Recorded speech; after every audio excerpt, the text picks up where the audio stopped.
This is Siberia, a place whose name strikes a chill chord of dread. To us in the West, the Russian tundra has always had a forbidding, icy face. Now, for the first time, we can discover the hidden tapestry of animal life that is woven into the very ice itself.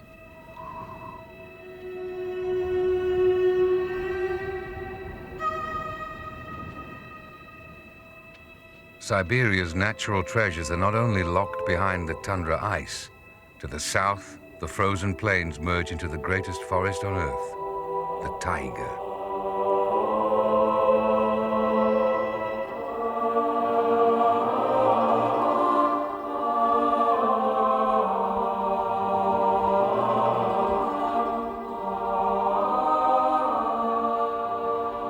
The Soviet Union covers 1/6 of the world's land surface.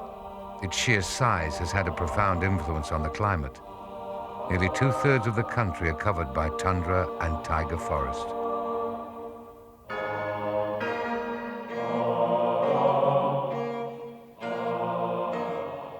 It was the sale of furs from forest animals which fueled the growth of the Russian Empire in the 12th century. Today, the inefficient, centralized economy of the Soviet state cannot even feed its growing cities.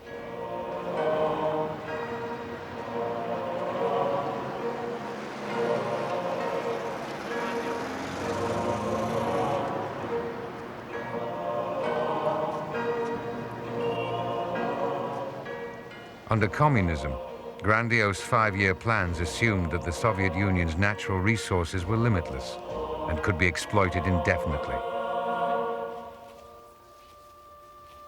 It is now acknowledged that despite its size, the Russian wilderness can be destroyed. Many of today's city dwellers are themselves the descendants of rural peasants and still draw strength from the forests which begin as soon as the suburbs end.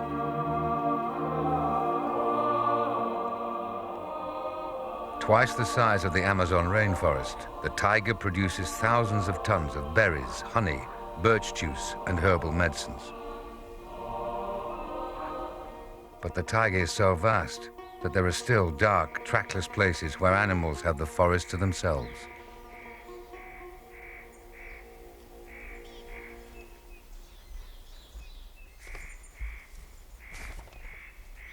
In autumn, the silence is broken by the shrill cries of nutcrackers as they search for cedar cones and insects.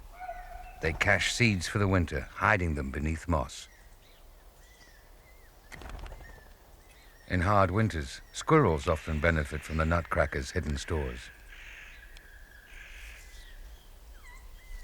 Hazel grouse feed on the many berries which carpet the forest floor.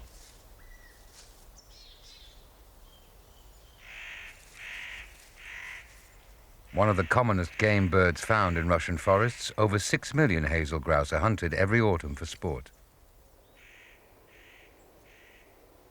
At dusk, the tiny birch mouse emerges to feed on insects or berries. It has to prepare for the longest hibernation period of any mammal, up to 8 months.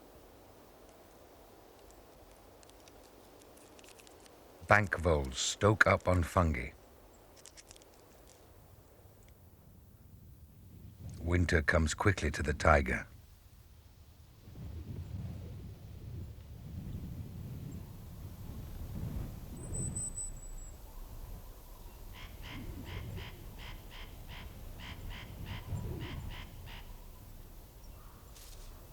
Great grey owls plunge onto voles and shrews which they are able to hear moving about beneath the newly fallen snow.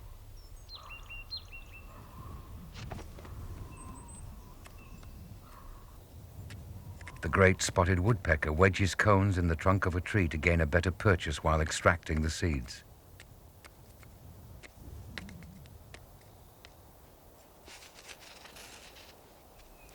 The largest animal in the taiga forest, the elk, was almost exterminated by hunters by the start of the 20th century.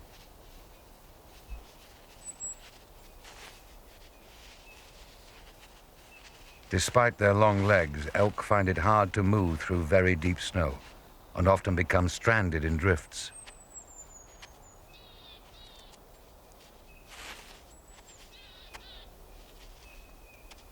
In winter, they stay in parts of the forest with dense undergrowth, feeding on resinous pine needles and bark, which most other animals find unpalatable.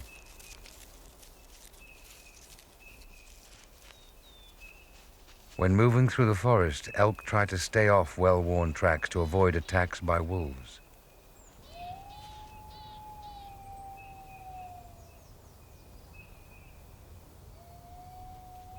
Nearly half the calves born each year will fall victim to wolves or bears. The Russians have always perceived the wolf as an enemy, a predator which appears suddenly through the gloom to attack cattle and sheep. In the 1950s, nearly 30,000 wolves were killed every year. Though hunting pressures have eased, there is still a bounty on every wolf's head.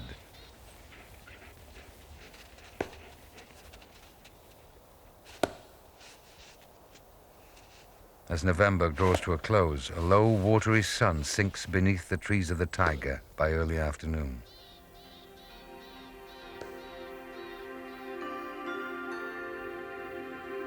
"2,000 miles to the north, the sinking sun ushers in the long polar night.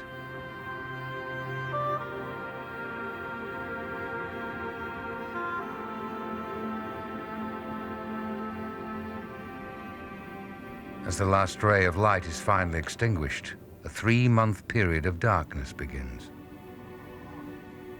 Temperatures fall to -60, and fierce winds drive particles of ice and snow before them, each grain a tiny blade cutting everything in its path. Only the eerie light of the aurora borealis, the northern lights, illuminates this cold inferno.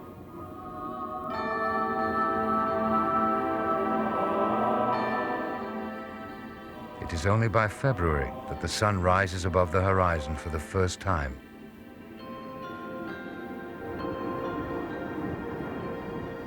By March, there are 8 hours of daylight. On the Arctic coast, the female polar bear leaves the cramped den which has been home to her and her cubs for the last 5 months. For the first few days, she will dig out vegetation from beneath the snow before moving onto the sea ice that lies only 10 miles away.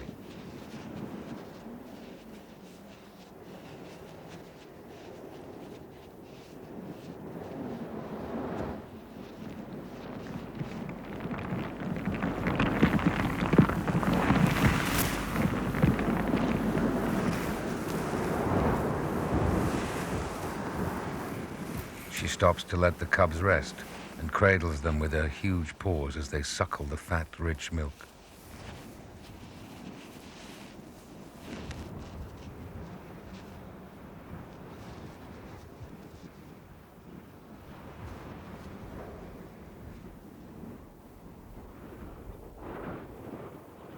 Further to the south, the wide wastes of the tundra are also awakening.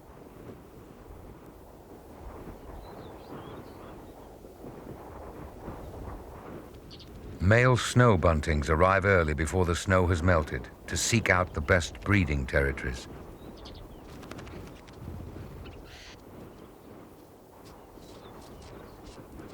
The only food available to them so early in the year are sparse seeds scattered by the wind.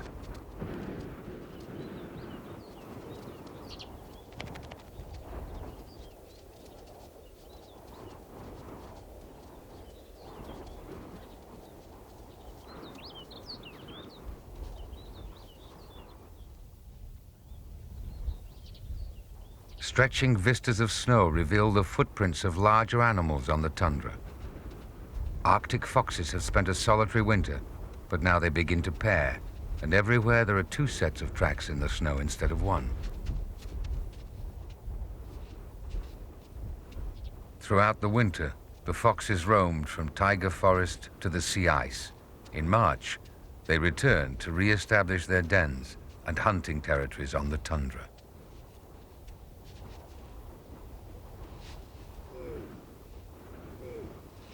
Snowy owls are one of the few birds to remain here throughout the winter.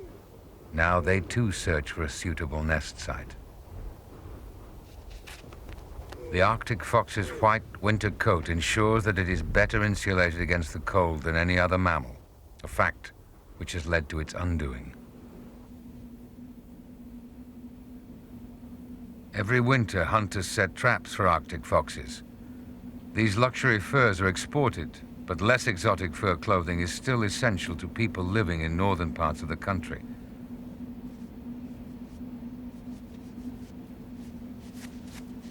An official quota is set for each trapper, but a black market flourishes in illegally trapped pelts. The fur trade has always played a significant role in Russia's history. During the reign of Ivan the Terrible, the sale of furs to foreign merchants was the largest source of income in the imperial treasury.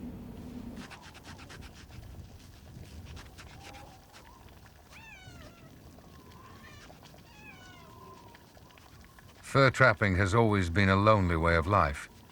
Even now, the hunter's only link with civilization is the plane which comes at the end of winter to take the pelts to Norilsk.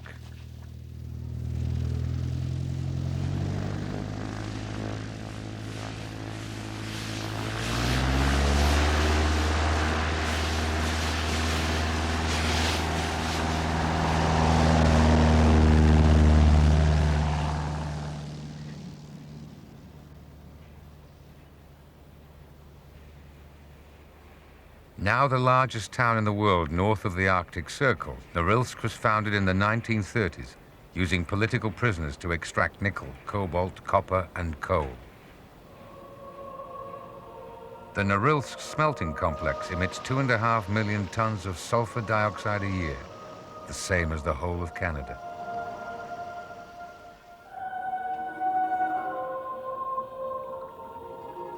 A vast swathe of taiga, stretching over 2,000 square miles around Norilsk, has been damaged by the pollution.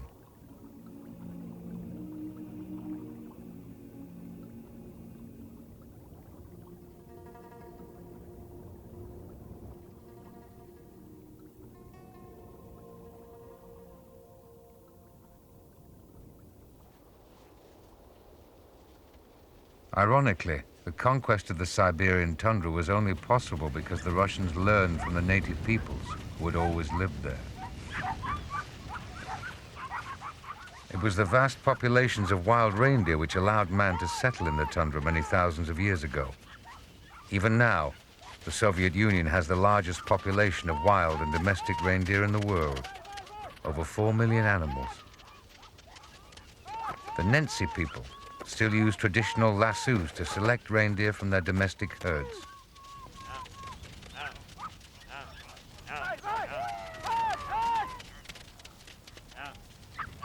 Under old clan traditions, each family owned 1,000 reindeer which provided all their needs.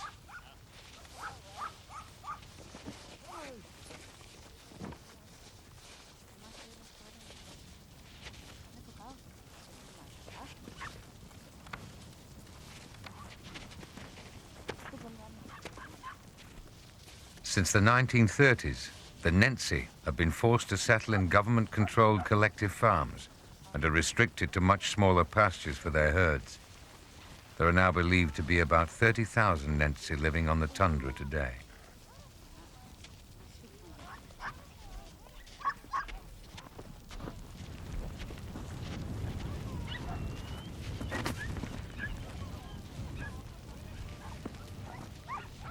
They used to cover vast distances with their herds, following the reindeer's natural migration pattern for over 1,000 miles.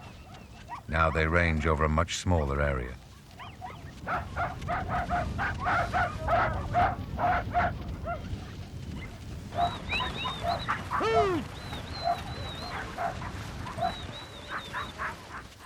In the winter, ballocks, portable huts made of reindeer skin, are pulled by large teams of reindeer.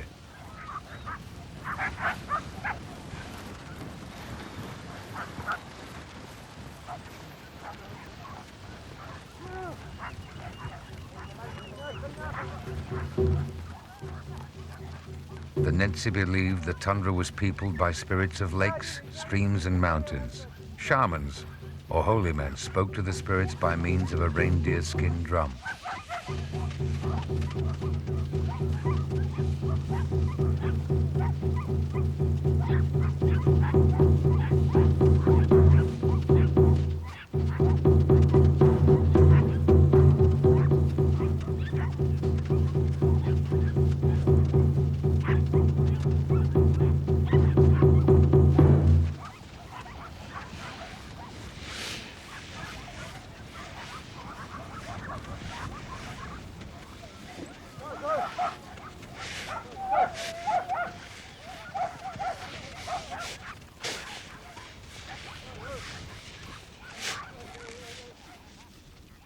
Reindeer still provide the raw materials for daily life.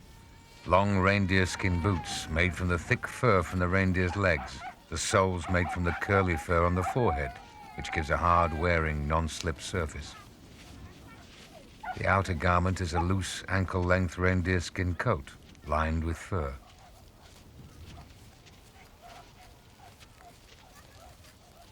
Reindeer meat is usually eaten boiled, though it is sometimes eaten raw or preserved by smoking.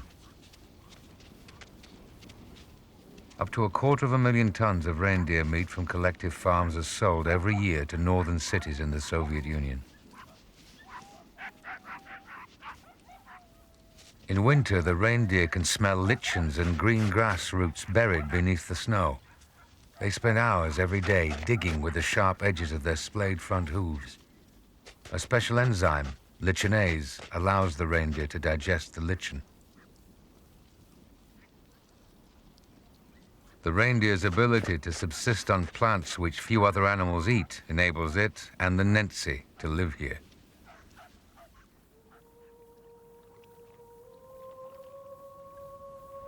Spring comes suddenly to the Russian tundra. Overnight, the ice breaks on rivers. This is the Atapiel, or thaw, so striking in its suddenness that it has become linked in the Russian mind with the freeing of the spirit.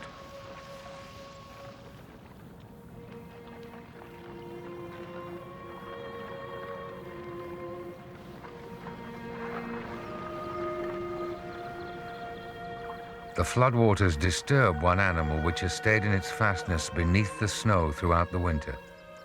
The Siberian lemming may already have given birth to 2 families beneath the insulating snow by the time the thaw arrives. Lemmings can swim. As meltwater penetrates their burrows, they are forced to make a dash for the dry land.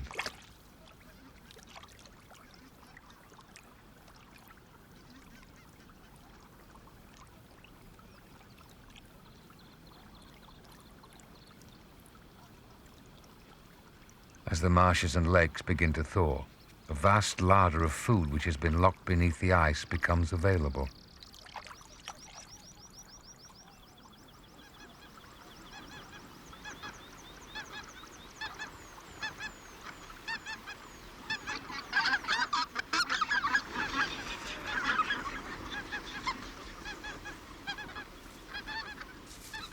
White-fronted geese are the first to arrive, the advance guard of an enormous influx of birds which migrate thousands of miles to breed on the tundra every summer. The silent spring has become a rude awakening, a tumult of calls as everywhere birds court, establish territories, and mate.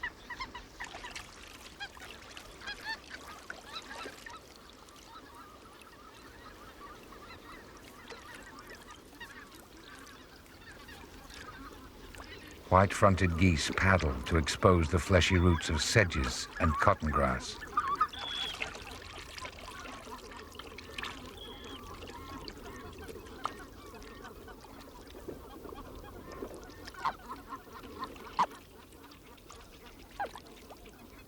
Nearly all the red-breasted geese in the world breed on the Russian tundra.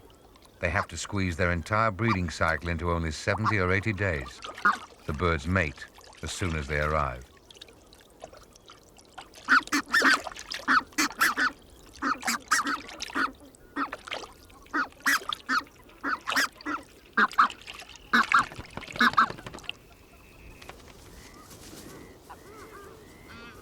As soon as open leads of water appear, king eiders arrive. If a sudden freeze occurs, the birds will starve.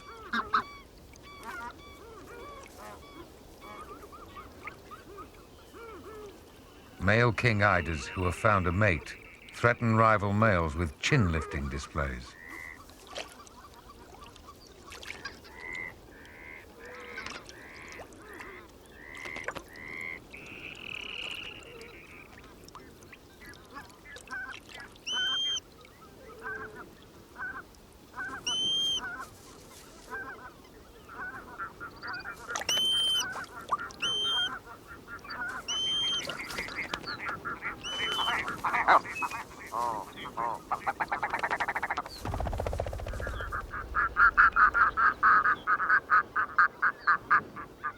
red-throated divers arrive to claim small pools for nesting. If an intruder appears on a pool that is already occupied, the resident pair display to him, making it clear that this is their territory.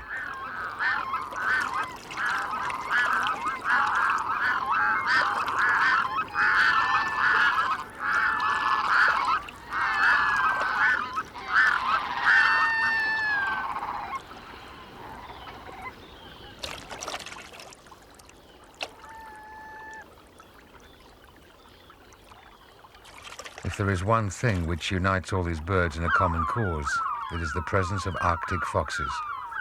Every nesting bird has devised its own strategy for avoiding the fox's attentions. They will take eggs, young chicks, or even adults if they get the chance. Already the fox's white coat is being replaced by thinner brown fur, blending with the emerging browns of the tundra.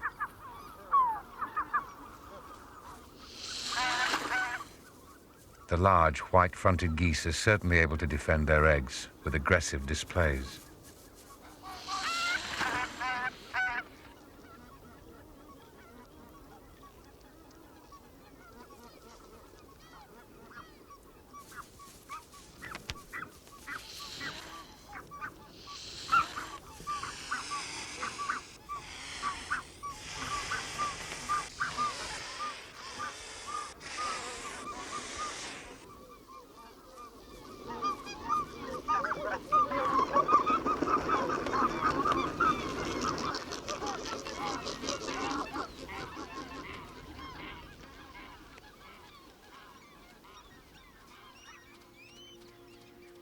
The vixen makes her way back to the den and the waiting cubs. On the flat expanse of the tundra, suitable den sites on small mounds are very rare. This often means that a particular den has been used for centuries by many generations of foxes. Born underground in early June, this is the first time the 3-week-old cubs have ventured far from the den entrance.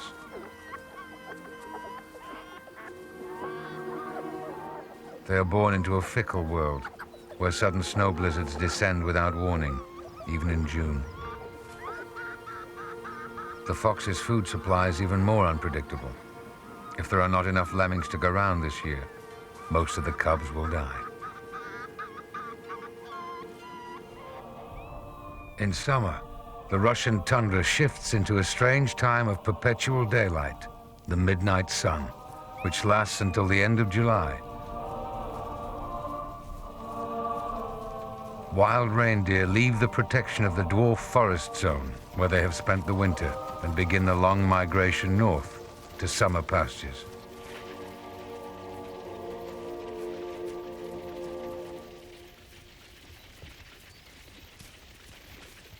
They are always on the move. Females give birth almost on the hoof, and the calves are able to run with the rest of the herd a couple of days later. Small groups of females with calves lead the way, followed by mature stags. They graze on the tender new leaves of dwarf willow and other shrubs.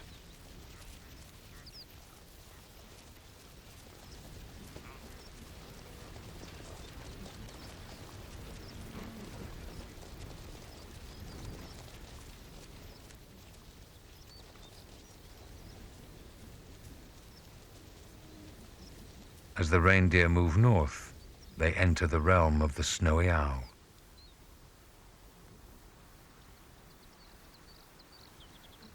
Nearly all snowy owl nests are on hillocks because these catch the sun first, melting the snow. They also give the owls a commanding view of the tundra. The chicks are beginning to hatch. The 5 eggs were laid at 2-day intervals, so the age difference between the youngest and oldest chicks will be quite large.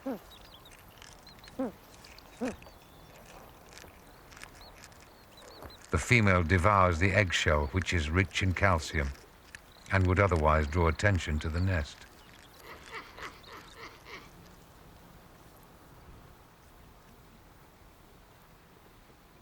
During the first month, only the male hunts. He catches most lemmings during the night, when a soft spectral light washes the landscape.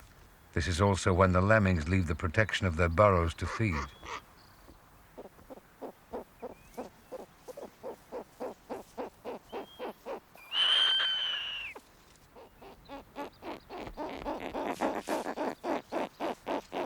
The male never feeds the chicks. He just passes the food over in his beak and leaves.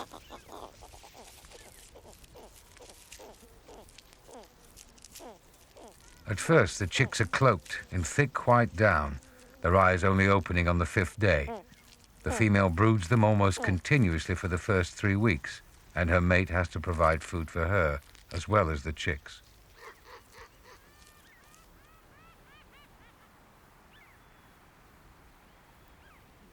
Snowy owls feed almost entirely on lemmings. If they are abundant, the owls may raise a clutch of up to 10 chicks.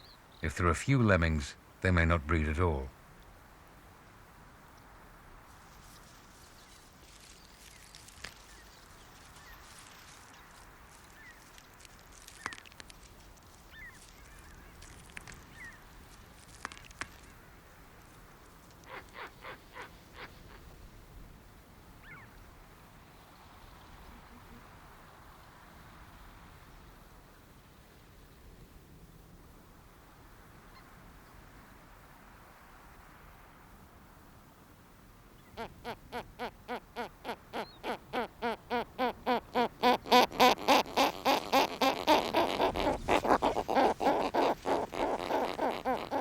During years when there are plenty of lemmings, the male may bring the female so many that she sometimes refuses to accept any more from him.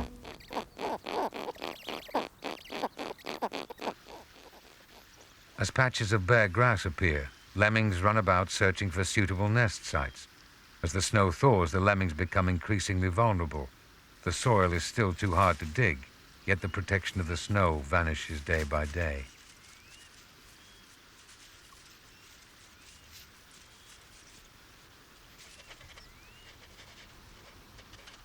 The dog fox takes advantage of these early days of plenty.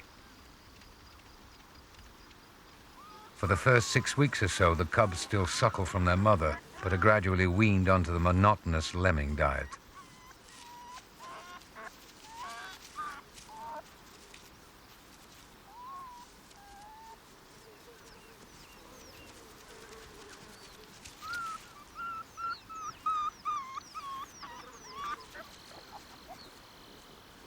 An inquisitive cub tries to make a friendly overture, but loud growls of disapproval from the vixen drive the dog fox away.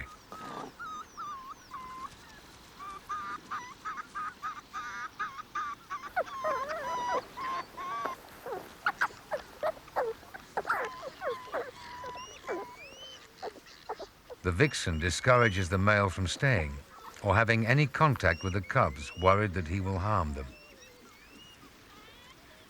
He lingers wistfully for quite some time, as though wishing to be part of the growing family, instead of merely a provider of lemmings.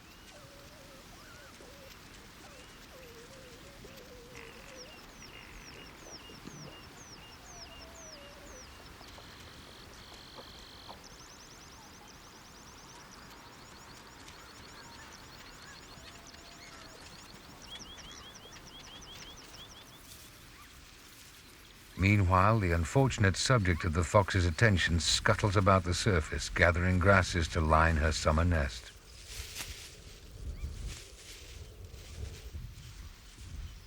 The winter weather determines whether there will be a flush of vegetation in the spring, and therefore enough food for the lemmings.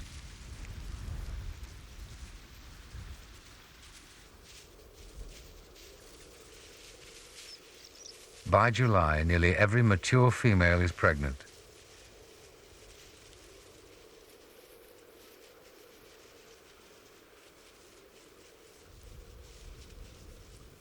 There are more males than females born in every litter, probably because more males are killed by predators. Breeding females are safe underground.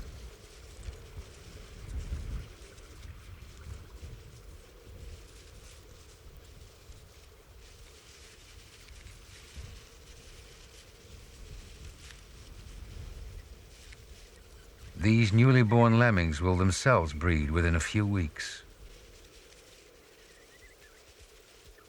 This is how the seeds of a mass population explosion are sown. The growing season is so short that the community of plants which carpets the tundra may have taken hundreds of years to evolve. In summer, the upper layer of soil is permanently waterlogged, as meltwater cannot drain through the solid layer of frozen ground or permafrost underneath. Strikingly regular patterns are created by ice wedges, which may take thousands of years to form.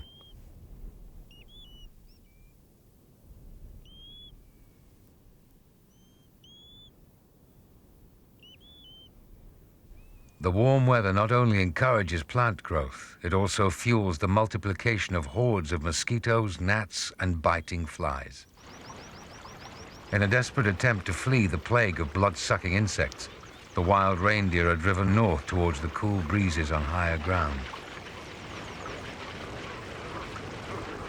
Small herds merge into larger herds as the reindeer follow ancient routes etched into the moss over thousands of years.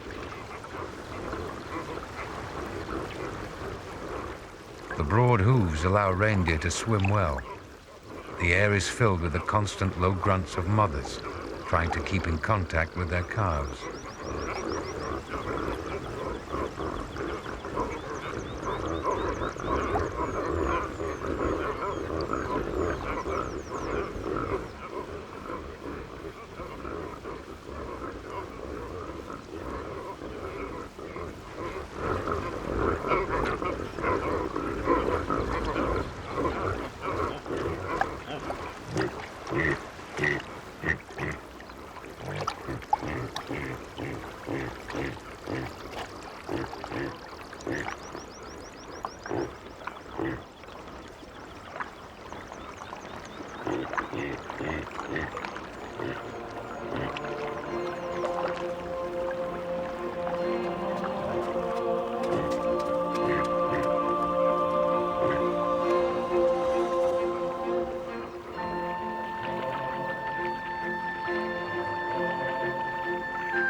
The extermination of natural predators such as wolves has allowed the wild reindeer population to grow unchecked, increasing the risk that such vast numbers will trample and overgraze the delicate winter pastures. The solution has been to cull up to 60,000 reindeer a year at river crossings on the return migration in the autumn. There are fears that excessive culling may reduce the average age of the herd, allowing ancient knowledge of traditional migration routes to be lost. The height of the reindeer migration is the time when Arctic foxes are on the lookout for unattended chicks in nests on the ground.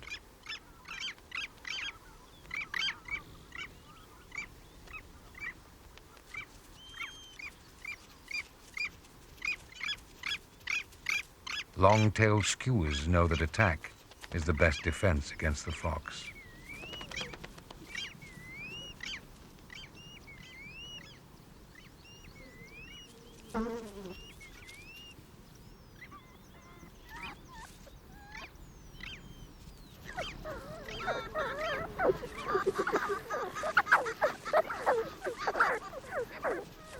Now the size of small kittens, the cubs have grown, and so have their appetites.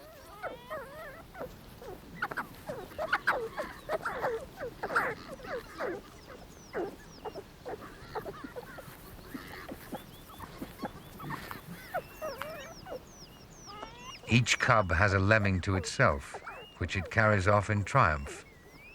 It's believed that every fox eats 6 lemmings a day.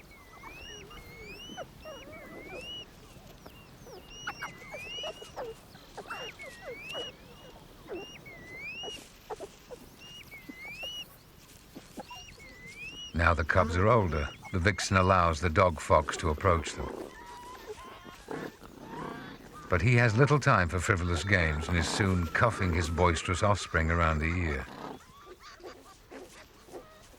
Before the male leaves on another lemming mission, the female greets him, lying down submissively. The dog fox cannot find lemmings quite so easily now that they have had time to dig a network of escape tunnels in the thawed ground. He is still on the lookout for unwary nesting birds.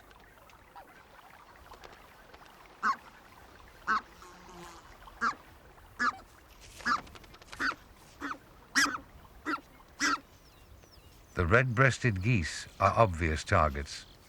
The smallest geese in the whole of Europe and Asia, they are unable to defend their eggs or young against the foxes.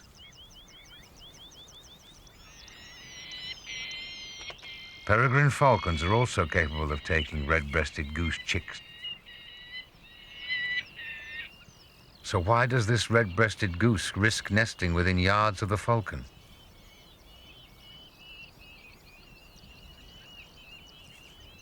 Both peregrines and snowy owls maintain a fox-free cordon around their own nests during the breeding season. Any other birds nesting within this area also gain protection from attack by foxes.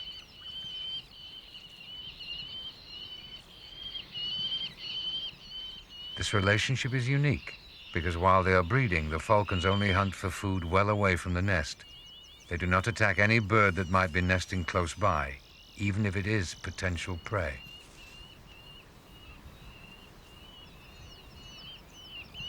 The bond between the geese and peregrines is so strong that any decline in falcon numbers may directly threaten red-breasted geese, the rarest geese in the Arctic.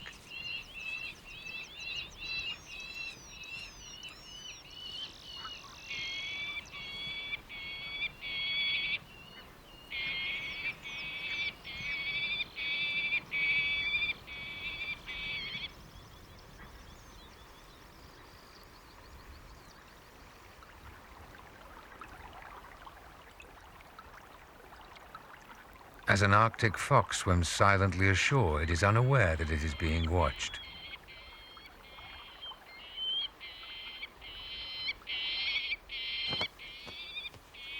The larger female peregrine is more effective than the male in maintaining a fox-free zone.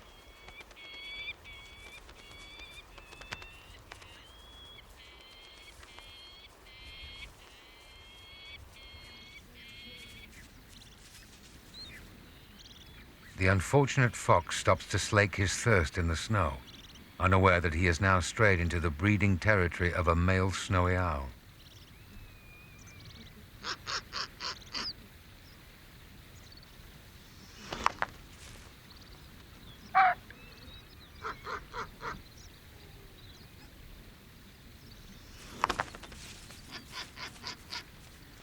Snowy owls can kill Arctic foxes by diving repeatedly at them with beak and talons.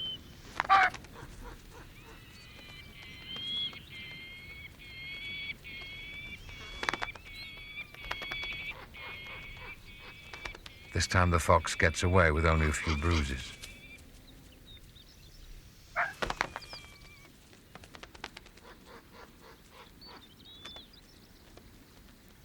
The owl continues his search for lemmings. The demands from the nest are growing even more insistent.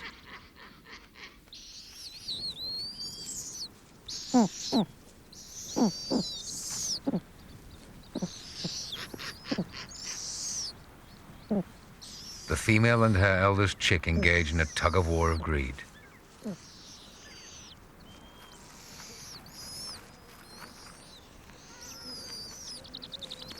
If this was a poor lemming year, it is unlikely that all the owlets would have survived. But this year, there are plenty to go around, and even the youngest will probably pull through. Now the chicks are able to defend themselves, the female leaves the nest to hunt.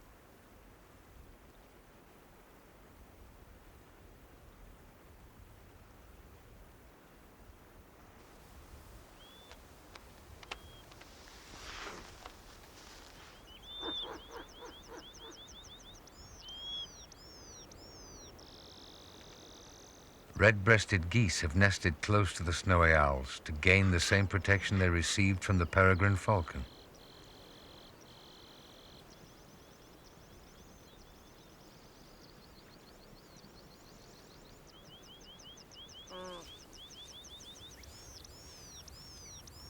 Now the pair begin to lead their little family of goslings down to the water.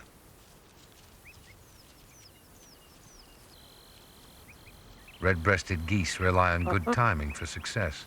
They must lay their eggs so that they coincide exactly with the peregrine or owl breeding period. There are dire consequences if they leave it too late.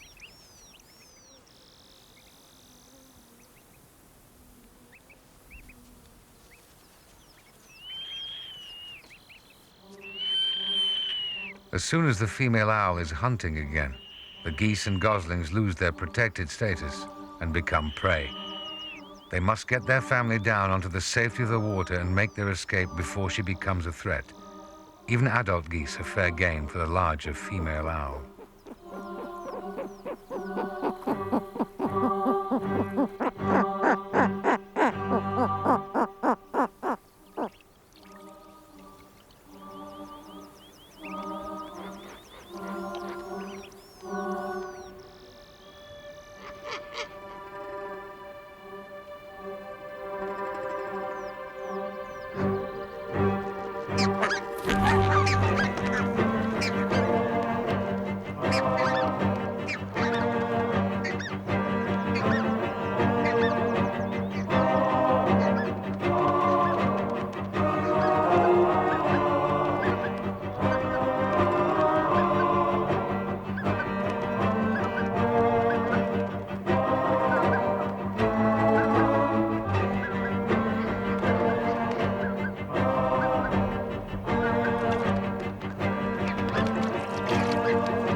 Now the male owl sees a chance to grab the unprotected goslings. The geese make a desperate attempt to protect their young, but the male has got there before them.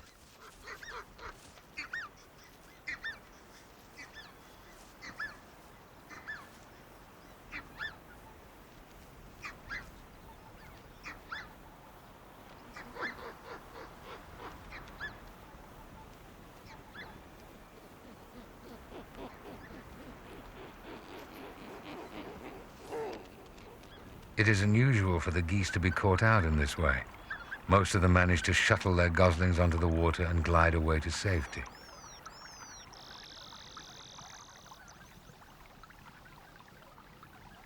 The upper layer of soil has now thawed completely, but permafrost 1,000 feet deep hasn't thawed since the last ice age.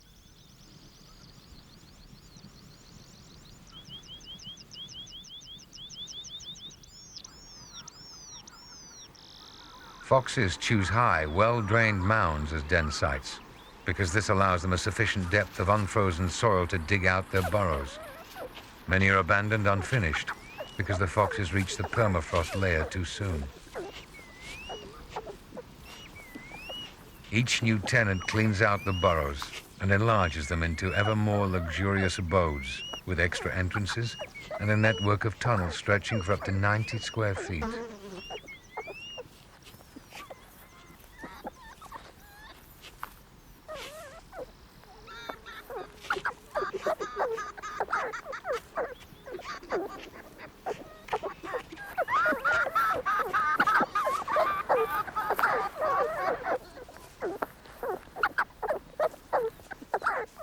Generations of foxes have enriched the soil around the den, and lush vegetation has taken hold.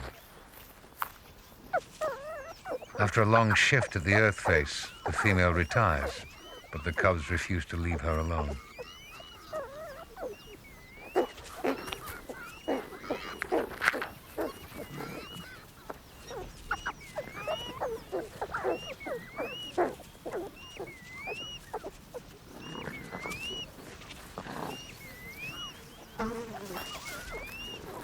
male emerges from another tunnel entrance and is soon besieged by the cubs.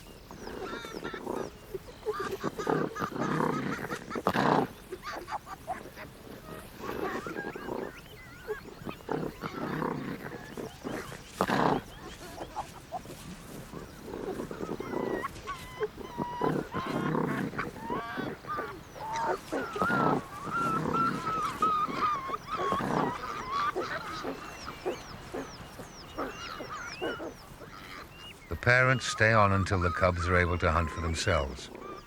By the time they are 5 months old, they leave the den forever and are on their own. The snowy owls have left the nest and are beginning to exercise their wings. Already there is a chill in the air and a bite to the wind. The days are beginning to shorten.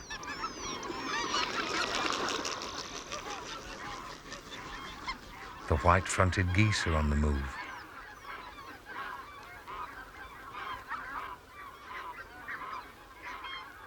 Throughout September, wave after wave of white-fronted and red-breasted geese fly south to wintering grounds in Europe and on the Caspian Sea.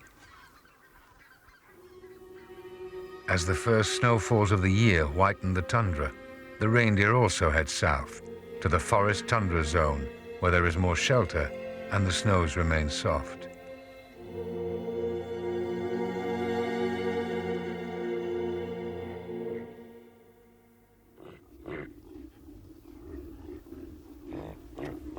The stags have been building up their body weight throughout the summer in readiness for the rut. Mature bulls bellow and compete for the right to mate.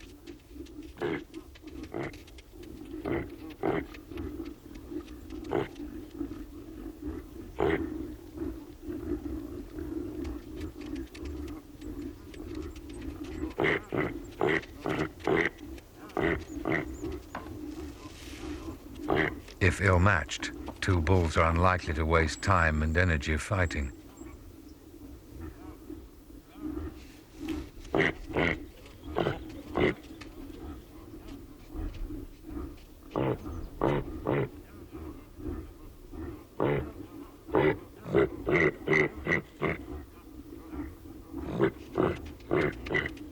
If two bulls of equal stature compete for dominance, then they will lock antlers.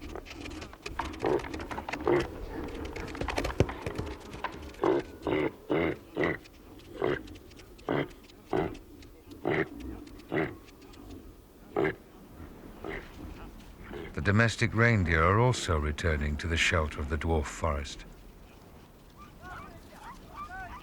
Soon the Nentsy and their herds, and the wild reindeer and geese, will abandon the tundra to winter, leaving it to those wild things which know it best, the lemmings, Arctic foxes, and snowy owls.